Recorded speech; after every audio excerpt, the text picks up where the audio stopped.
much for that. Thank you very much for that kind introduction, and thank you all for coming. I have slides, so I'm now going to try and drag them up.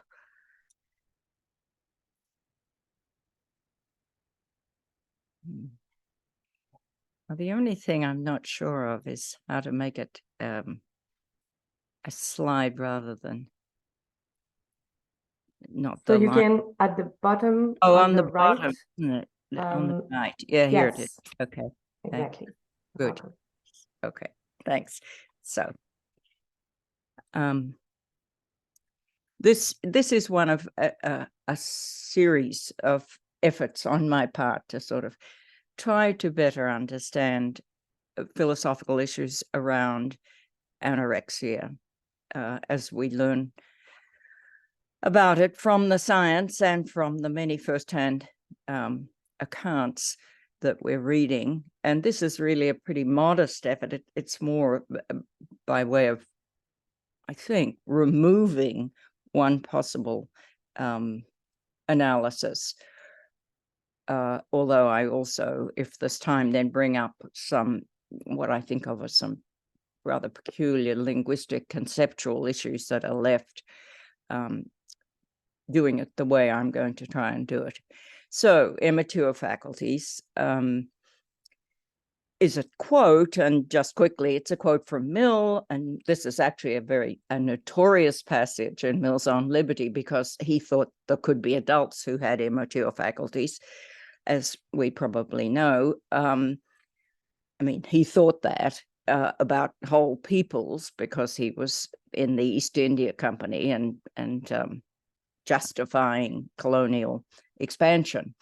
But he also talked about children, and he simply defines those, in the case of children, defines them as non-adults.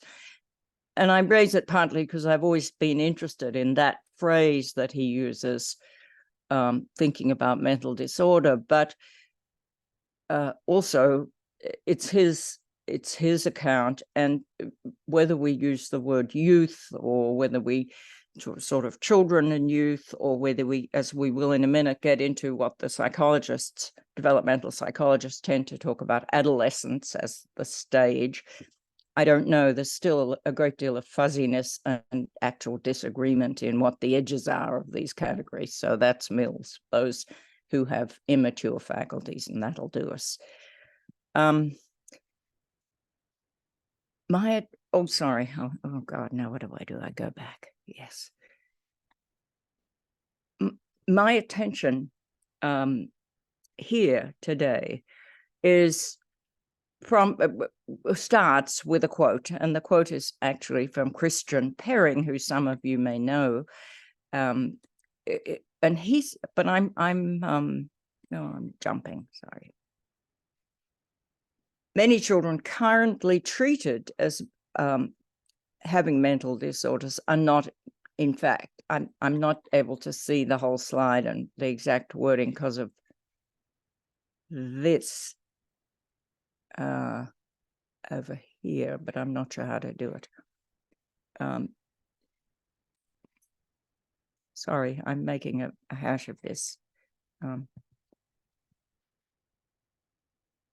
Perring says, well, he's thinking particularly about the harmful dysfunction analysis, and he's saying he can't see that what happens with children who are often diagnosed as having mental disorders is a case of mental disorder. So my question, and he says it in a quite short piece and doesn't go into details in any way, doesn't mention anorexia. My question is anorexia one of these? And AN is standing for anorexia and everything that follows. Why is it important to think about the cognitive states associated with anorexia?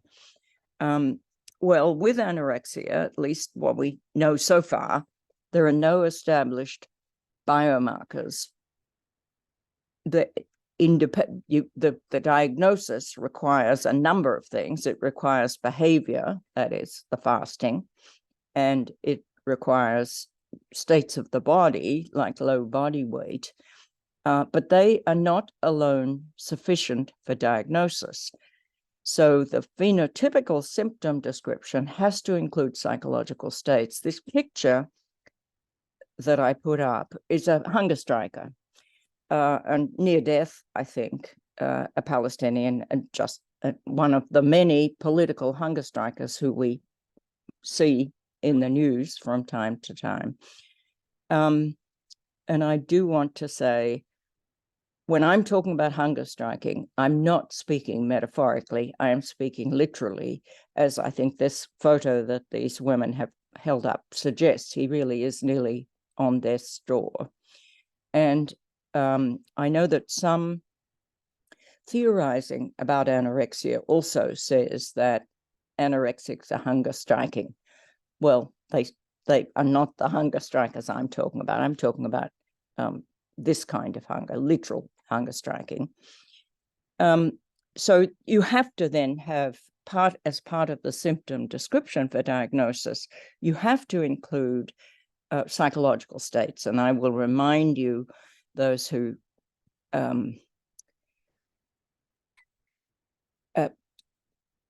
not as familiar with DSM, this is DSM-5, 2013. So there are 3 different criteria, and criterion A is low body weight measured by BMI or something, but that's the one of least interest. And then the second, criterion B is an intense fear of gaining or becoming fat or persistent, these kind of psychological aspects, ideas or cognition around weight and weight gain and size and shape. And then criterion C, it gets a little more complicated, but it's again a sort of criterion that is psychological, we can say. It isn't a bodily feature, it's something that's going on in the mind of the cognition of the anorexic. So the bottom line on all this is we need, for diagnosis thus far, because there are not reliable biomarkers, we need to have some way of distinguishing the anorexic from the literal hunger striker. So what I want to talk about today are really 4 points. Anorexia is a condition of youth. I'll use the word youth. I could have said immature cognitive faculties. Anorexia involves risk-related cognition typical of adolescence, and that's one of the points I'm going to be stressing. As such, it seems to indicate less pathology than normal development. It seems more like normal development than like pathology. And if it's normal development, we might say part of the design of the cognitive system. And many people do think that. And then finally is these unresolved conceptual and terminological puzzles that remain, that we'll get to if there's time. My conclusion, I suppose you can say, is the rather modest one that I began with, which is this enterprise today is a bit of kind of pushing stuff away to find out what we can use to characterize the pathological status of anorexia. So at least, so my concluding qualification is that at least in relation to this risk cognition, which seems to me best seen less as dysfunction and more as developmental and age appropriate, then we haven't got grounds for attributing pathology, and we're going to have to look elsewhere. So that's sort of the gist of it. So we start with numbers. numbers and their inexactness. So we have the majority of cases diagnosed. Now these are recent figures by Grillo and Yudo in 2021, and of course the figures like this shift, but 11.8% diagnosed are below 14 years of age. 39.6 are 15 to 18.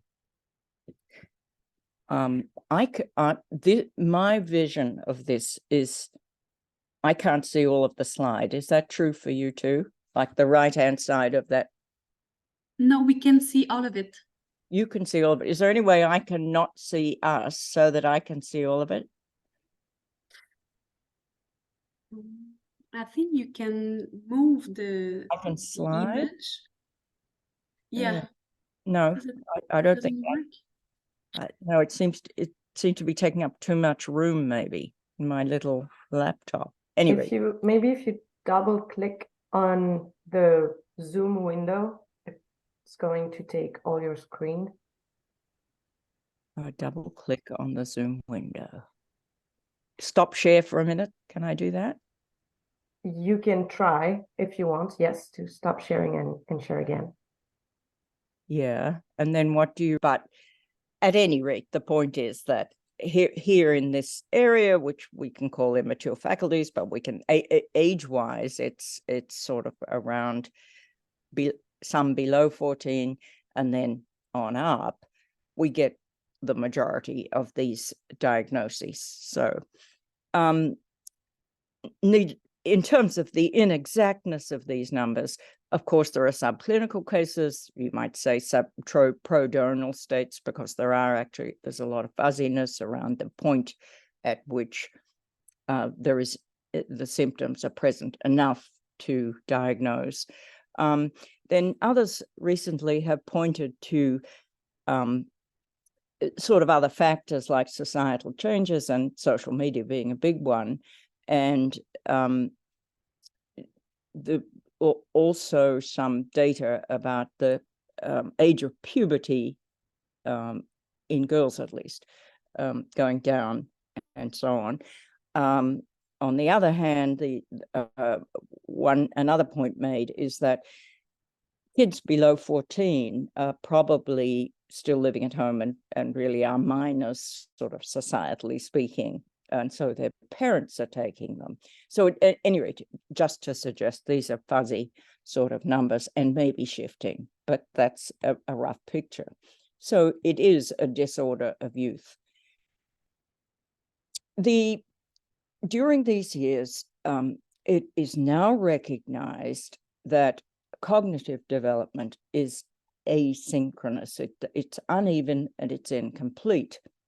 And the account of this asynchronicity is often focused on issues around risk, so cognitive states and ideas and beliefs and subsequent behavior that we can see as in relation to risk. So if I can go down to perhaps the fourth point on that slide last, earlier studies didn't really recognize this, and if anything, were tending to think that because by age 14, most kids can reason and understand with their adult capability, there was a sort of trend to suppose that they would be able to make healthcare decisions on their own, for instance. And that was very much the direction of bioethics recommendations up until this more recent, cognitive studies suggesting that it's one thing to be able to reason and understand, but in fact, there are social and emotional ingredients of cognition, and we can call them the lagging ingredients. They seem to develop separately and really don't sort of merge together until much nearer adulthood or in adulthood.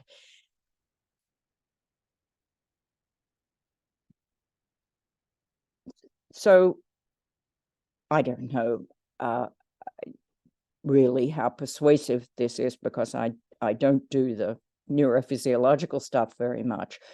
But certainly the developmental psychologists who are putting forward that asynchronicity data, which they're establishing on the basis of things like interviews and in-depth pencil and paper studies of adolescents in relation to their attitudes and behavior around risk, they seem to think that there is brain,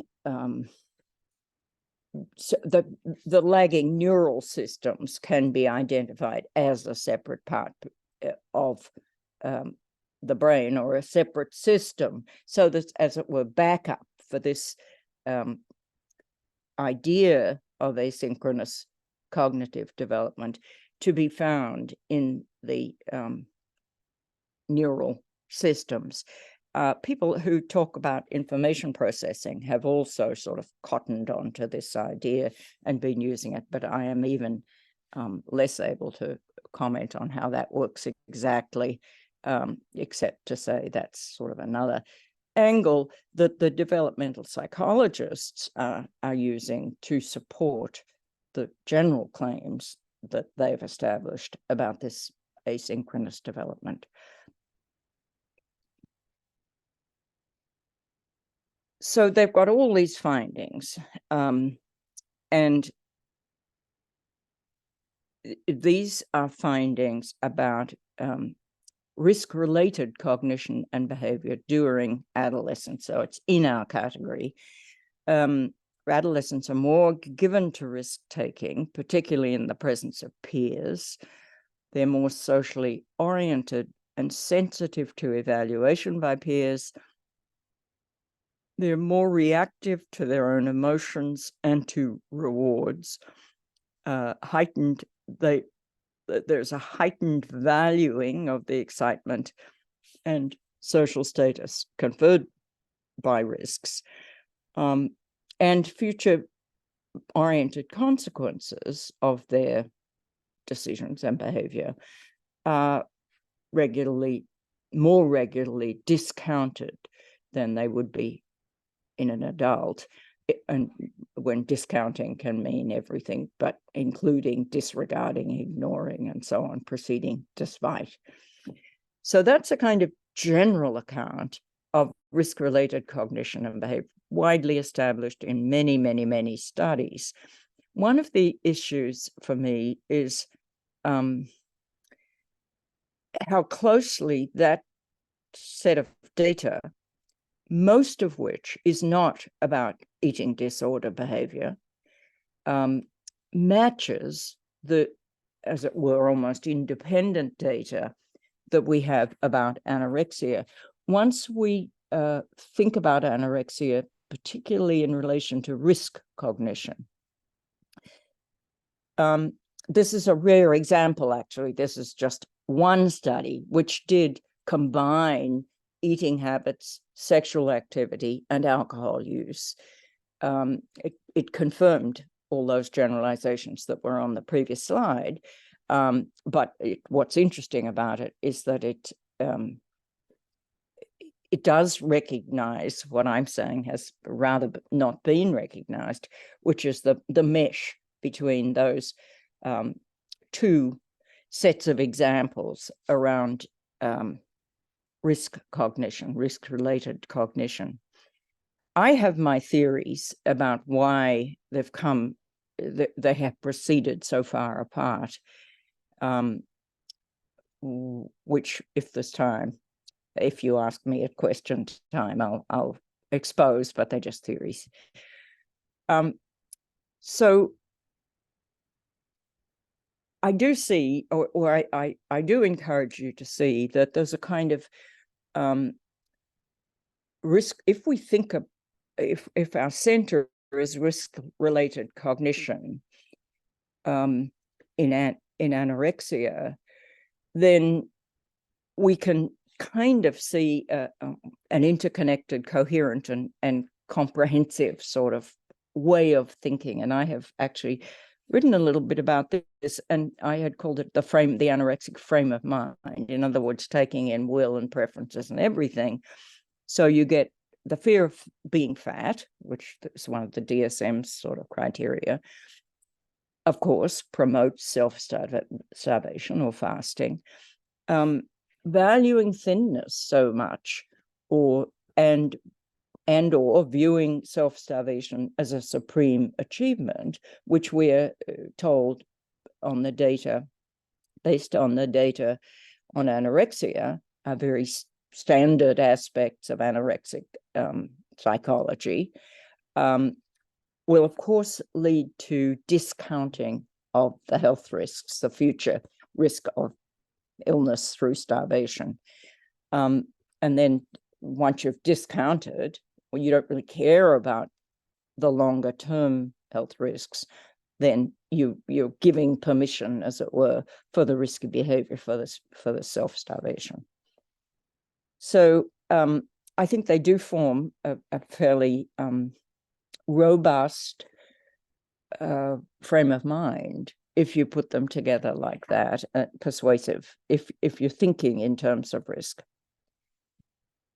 So the comparable findings for anorexia, and comparable and sort of independently reached for the most part, along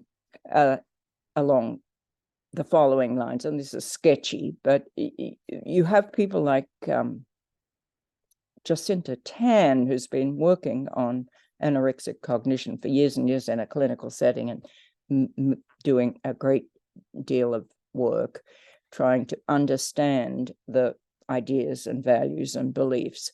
And she calls these pathological values. She says there are pathological values, believing that being thin is a paramount value, or that believing that self-starvation is admirable. So that's her work.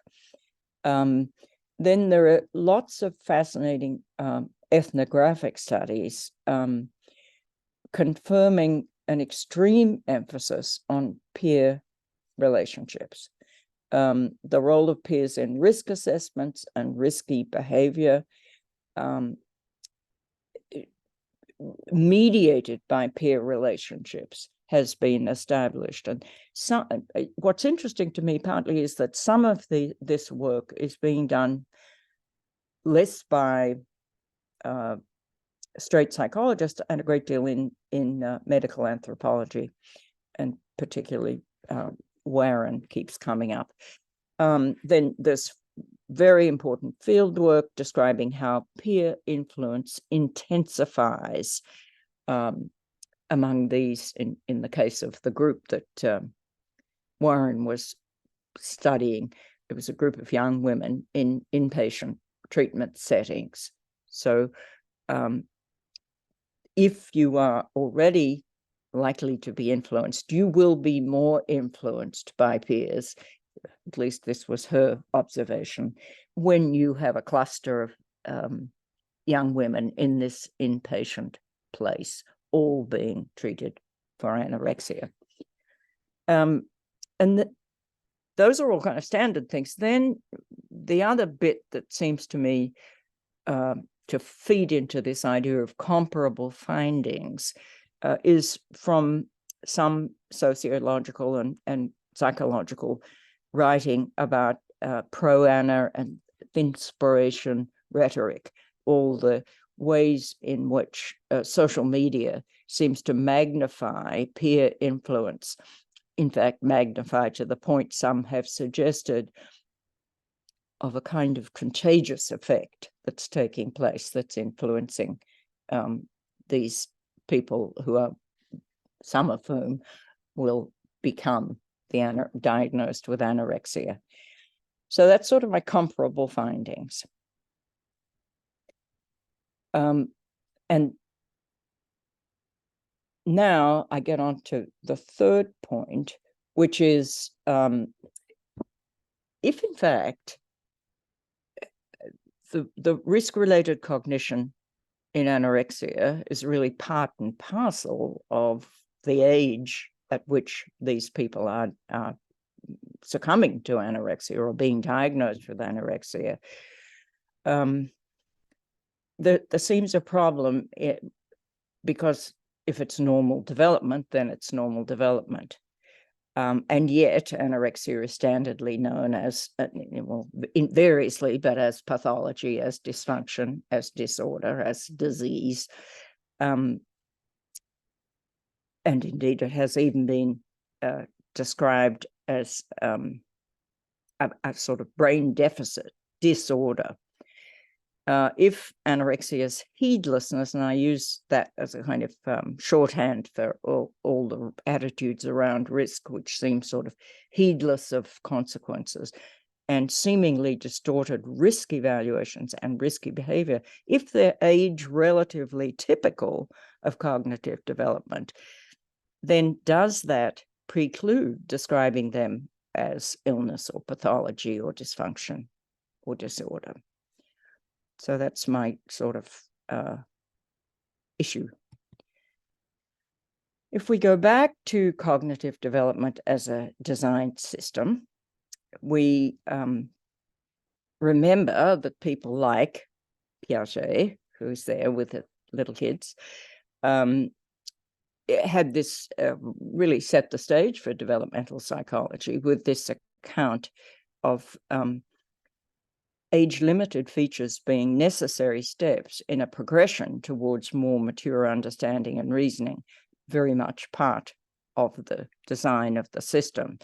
You have to start with these, I'm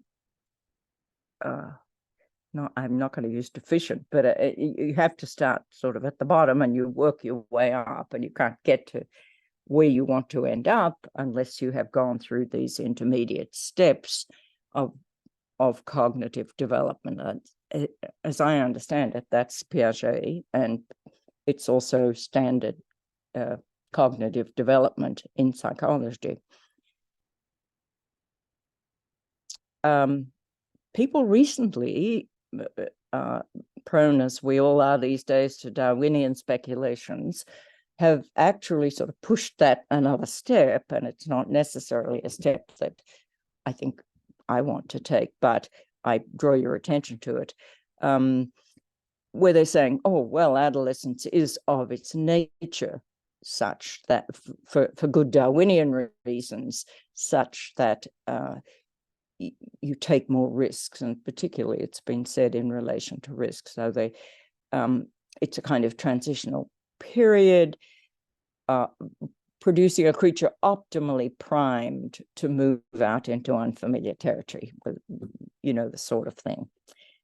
I'd be very interested if there are questions about that, if people find this persuasive. But anyway, I throw it in to show that we're into talk of design. We quickly do get Darwinian, but we don't need to. So, okay, this is my my fourth good that I've got to.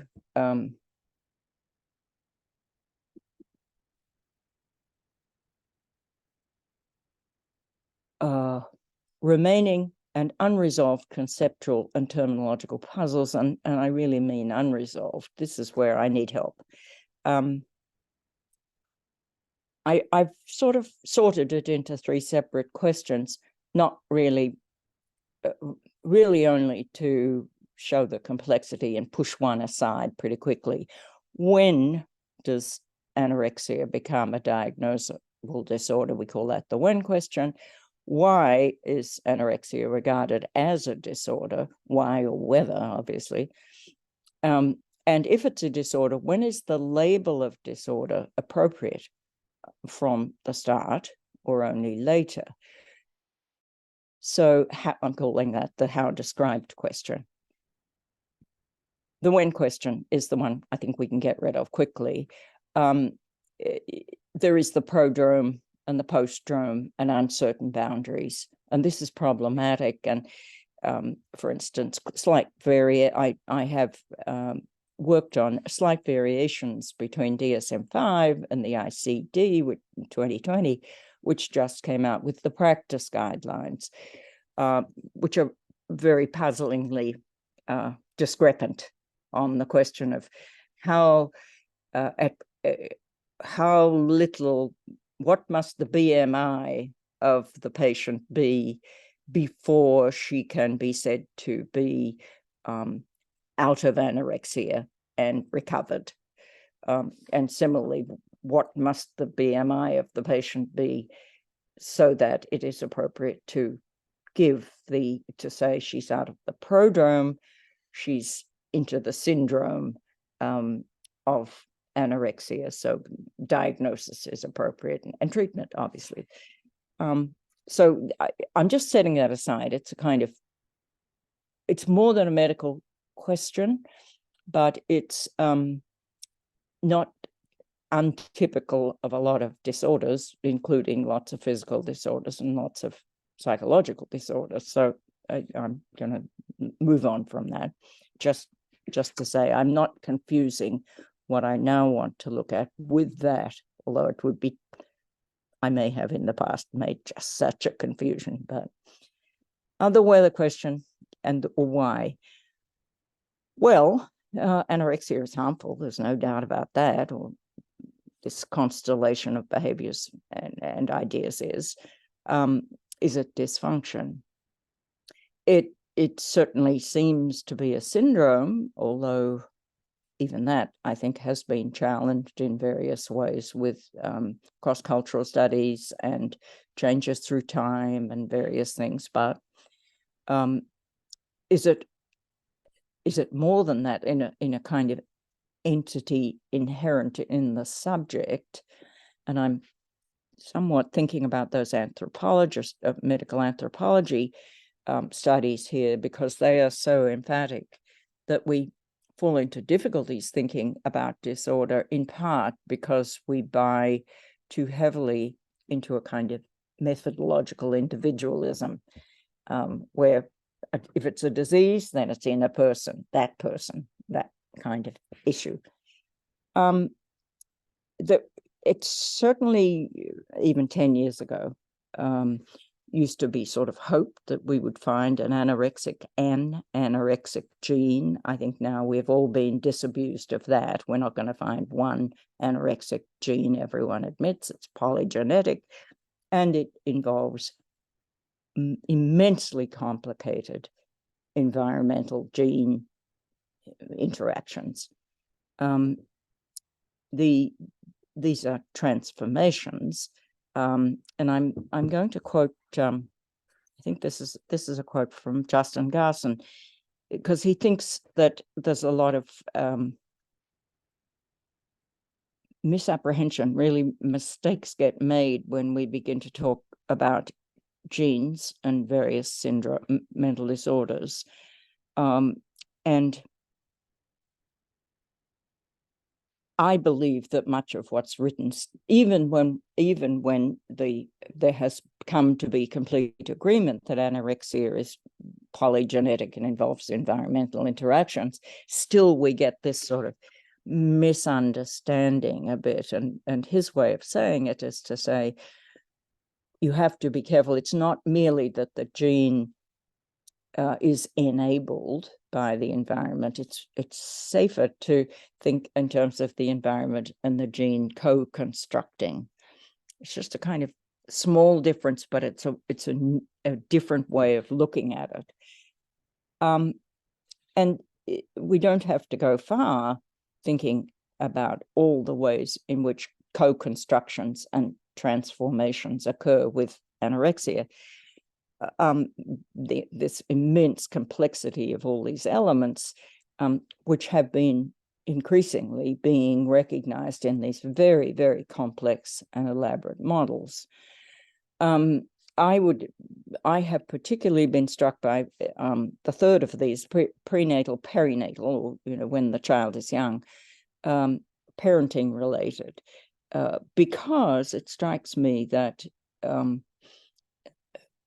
eating is such a daily event, and so much part of parenting. Obviously, with human babies, they're years and years and years dependent on adults and parental figures for their relationship to food. So it's I suspect there's a great deal of the co-construction that takes place there, but there are also obvious age and sex and gender related norms. There are sociocultural norms like the sex roles that certainly many theorists about anorexia have identified as likely elements in explanations. And there are things like societal structures. So going back for a second to the parallels, I think, have been perhaps a bit neglected between the risks that are undertaken by the anorexic and the risks that are undertaken by the adolescent who's driving fast cars. Part of this is you're not allowed to drive a car until a certain age. So I would call that a societally structured element. So there's all sorts of ways in which the environment is intervening or interacting, intersecting with in the co-construction of anorexia. And that gets us to what I think is the really tricky question. There are cases of age-limited development features which are timed out, and when they occur in later adults, they are cases of pathology.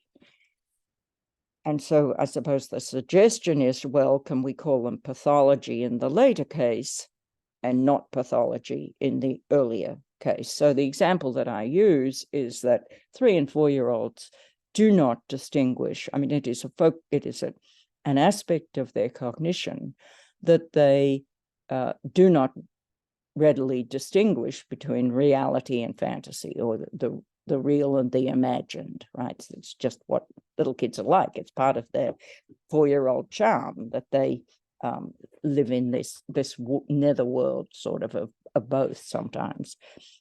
But once you get to an adult being seemingly unable to distinguish reality from fantasy, you will get labeling, and it will be regarded as delusional cognition of some sort. So that's one case. Now, the case that I thought here's Justin Garson. I referred to him earlier as if he'd been there already, but he's down here. Justin Garson talks about the Babinski reflex, which occurs normally in infants, and then in rare adult cases, it's nerve damage. And the Babinski reflex is when you run your finger under the foot of a baby and for an infant, and for a short stretch, somebody can correct me, either the toes curl up or they curl out, but then that sort of stops. It's timed. That's it, the Babinski reflex. But what Garson has discovered, has been reading about, is that it occurs again, rarely, but in these rare adult cases of nerve damage, you get the weird Babinski reflex. And Garson argues that these are only in adult cases, or in these paired cases, even though the physical event is sort of the same with the toes, they're only very misleadingly regarded as one and the same entity, because they're sort of transformed by a pattern of interaction, in his view, between the organism and the environmental cases. So it's less confusing, he thinks, to perhaps give a different name to each, to not call them same old Babinski reflex, which shows up in the infant and then in the damaged adult. So I think in some ways my case is clearer because nobody calls a 4-year-old's cognition delusional, but we do call the psychotic seeming inability to distinguish reality from non-reality delusional. So there's a special name, in other words.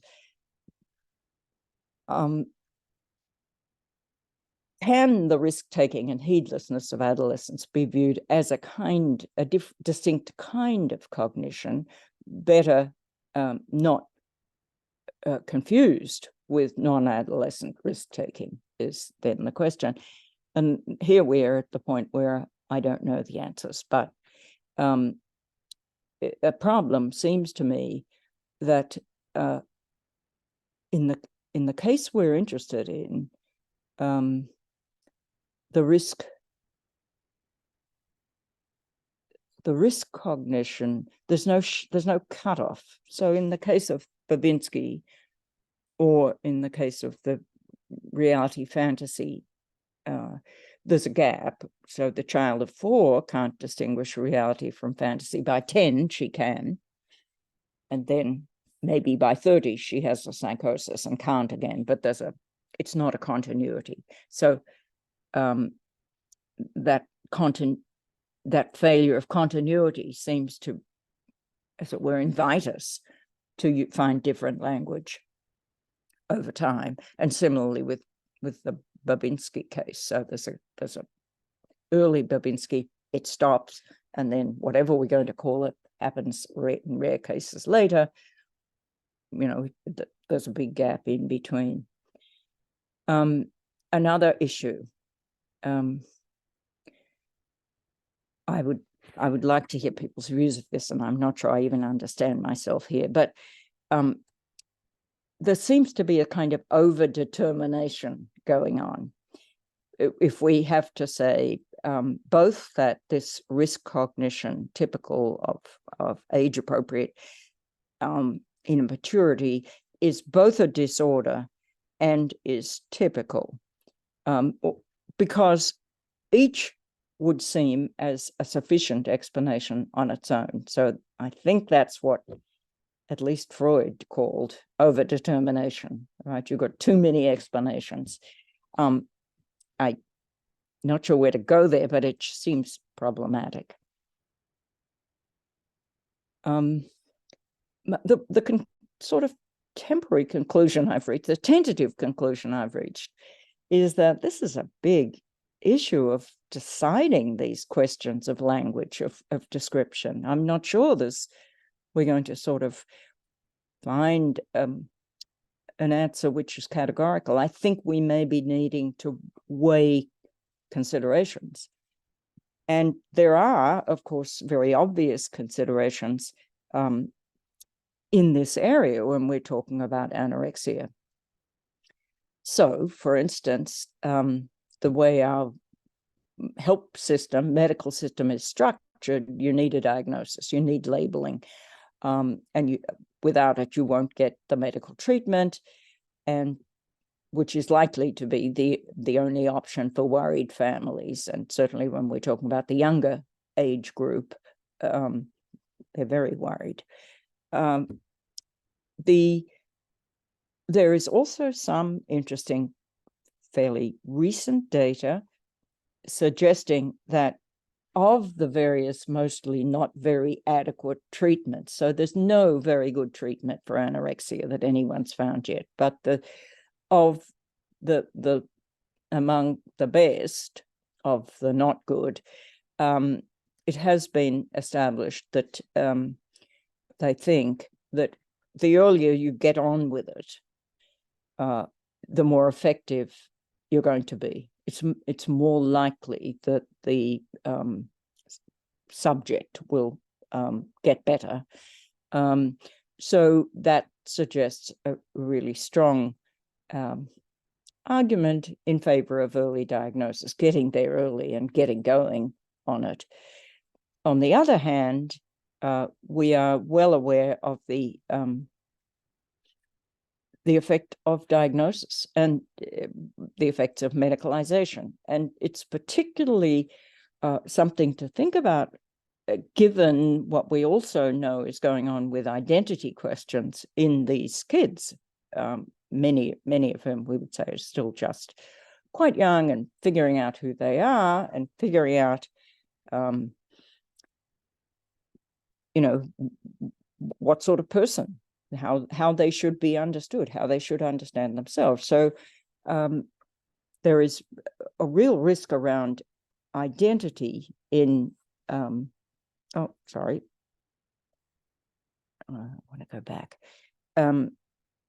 in early diagnosis that is been written about very persuasively by Sarife Tikan, among others.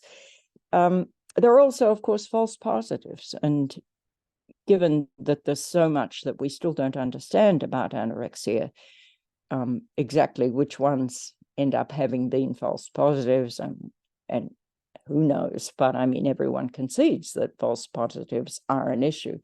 One account of what may have been or may not have been a false positive has come out in a recent book, which is more like, it's not a scholarly work, but it's by a woman called Rachel Aviv, who's a journalist who's writing in, and I've of course forgotten the book's title, but it's just the last couple of years. She's writing mostly about other people's cases, but she writes from the first person about stopping eating at about age 6, and her parents whisked her into one of these anorexia treatment situations with a great many older girls who were had the diagnosis, and she was given the diagnosis. And it's a fascinating study. She doesn't know why she stopped eating at 6. She's trying to remember, and she has difficulty thinking about what was going on in her little head about that.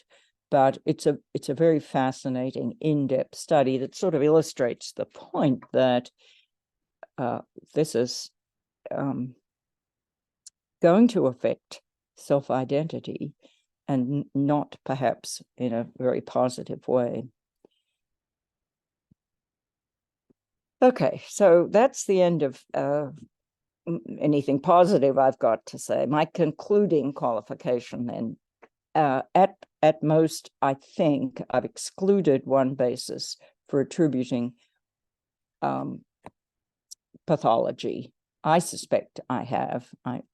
It's not entirely persuasive, but I'd be inclined to think. And one avenue of potential research. So the hunt is on, and it's going on. Everyone is thinking about anorexic cognition. These men are searching for grouse, I think it is, in a turnip field, but same idea. Other research that might be more promising in identifying pathology.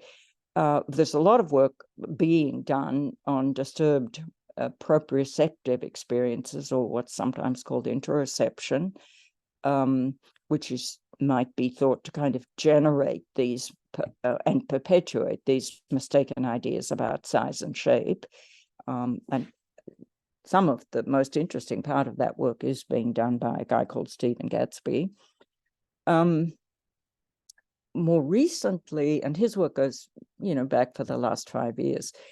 More recently, the idea of a distorted sense of agency producing illusory willfulness has been proposed by Amanda Evans in a fairly recent paper, and you might say it's sort of one form of what other people have called, going down to that fourth one, overvalued ideas, or delusion-like, or even delusional ideas. Now, does it help us to use illusion or delusion? I'm not sure about illusion, but certainly the term delusion gives the impression of a kind of ground for attributing pathology there. None of these excuse me, none of these is insensitive. None of these accounts is insensitive to the fact that the progression through change to anorexia seems like a years-long progression, and it isn't clear at what point these kind of pathology ascriptions become more persuasive. So finally, I think I'd love some help if anybody's got any ideas on these puzzling questions of the language we use. And I'm not sure what to do with that if, as I'm inclined to conclude, we can't, because of these parallels and because of this sort of seeming age-related cognition around risk, we can't easily dismiss anorexic ideas and behavior as just another case of pathology. So thank you very much.